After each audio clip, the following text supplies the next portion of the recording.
part of flexibility training is strength training. It's important after you establish a new range of motion to gain neuromuscular control of that range so that you can control it. Neuromuscular control is also known as control. Fancy words are fun. Warming up. So anyway, the flexibility training today will be based on extended length strength training. Getting strong in those extended range of motion. Any good warm-up will be stuff that is appropriate to the type of work you're about to do. So I like leg swings, hip rolls, waist turns, just to get the joints used to moving. And it's important that you moderate. Do work that is appropriate to the work you're going to do.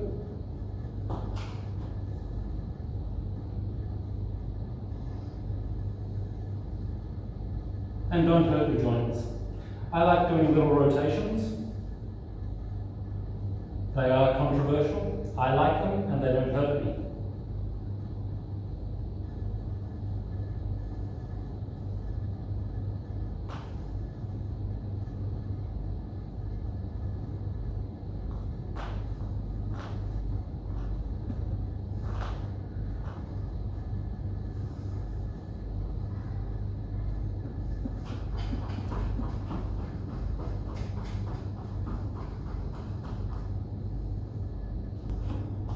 This is a favourite from Tai Chi.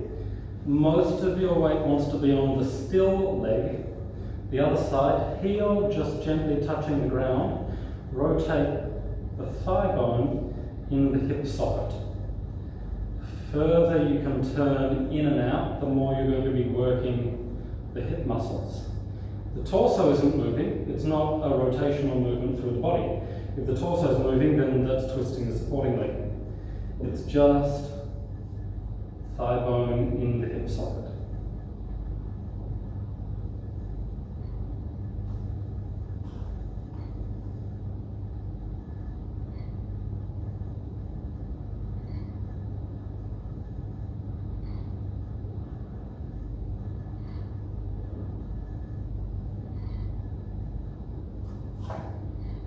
Lunges. In the martial arts I've done, usually the back leg is turned a little bit in. If I'm facing this way, the back foot is about 45 degrees relative to the direction I'm facing. Sometimes you will be in a more open lunge. You can do whichever is more useful for you in this instance. Straightening the one leg, sinking down.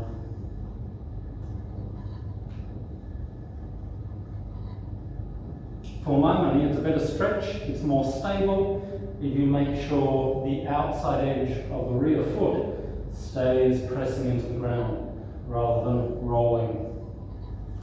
But if that's pressing down, this leg is going to remain more active. Change, turning, turning.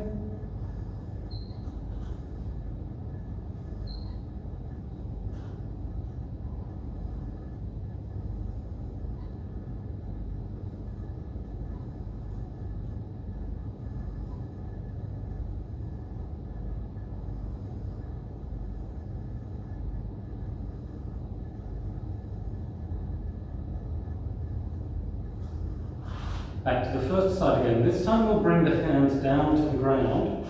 Again, whichever position for the rear foot. And you want the belly flat on the thigh. Maintain that position with the belly on the thigh. Slowly start to straighten out and bend. Low hips, high hips. If you push all the way to straighten the leg, usually the hands will come up and the body will come away, and it will bring the stretch down behind the knee.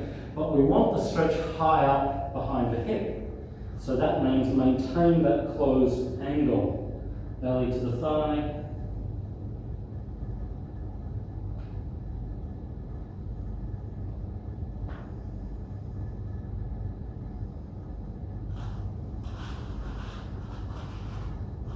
Leaning forwards, closing causing that angle, and then the body comes down.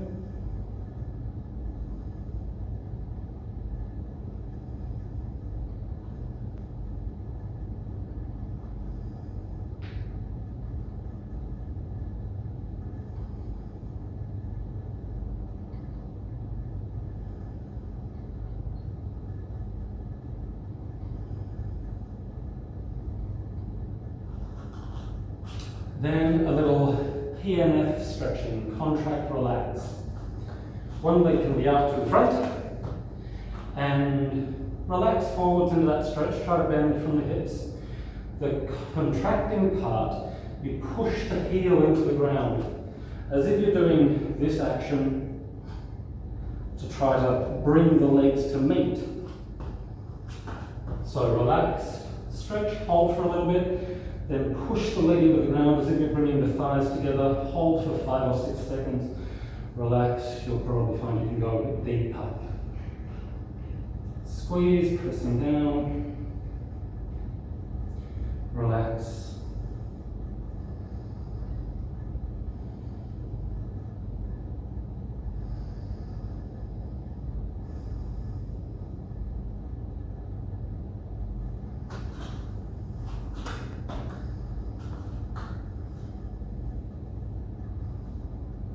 Take the time with these. If I'm going through too quick, you can pause, do some more, come start again whenever you like.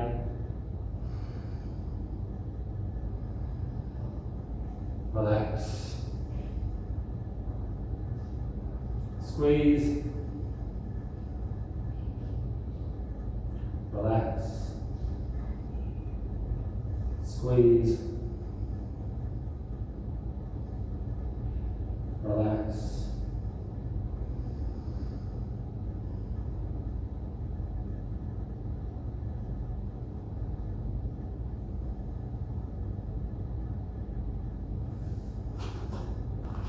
You can use a piece of paper for this one if you like, or socks on floorboards works quite well.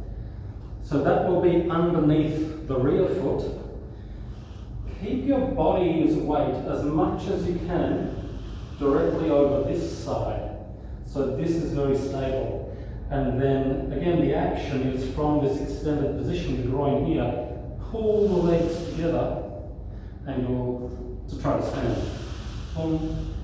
Pull the legs in so you'll feel that contraction here. If you keep the weight over here, it will give you a better chance of bringing all the way up. Slide down slowly into that deep stretch. Squeeze to come up.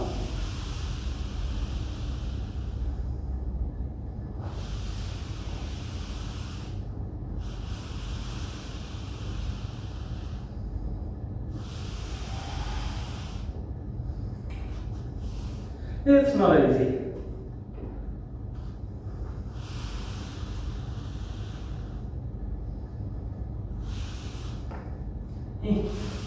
This side is hard for me, it's weaker.